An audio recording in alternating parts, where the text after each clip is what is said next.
அஸ்ஸலாமு அலைக்கும் வரஹ்மத்துல்லாஹி தஆலா பரகாத்துஹு.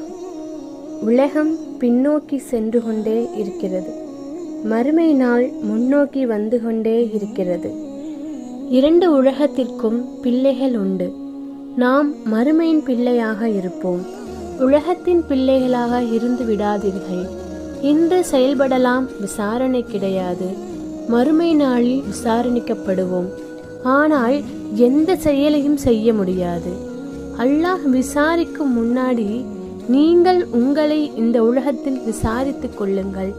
நாம் இந்த விசாரணையை செய்து கொண்டால்தான் மறுமையின் விசாரணைக்கு எளிதாக இருக்கும்.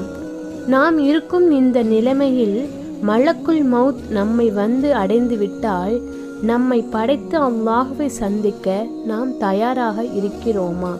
நம்மிடத்தில் என்ன இருக்கிறது? கொஞ்சம் சிந்தித்து பாருங்கள்.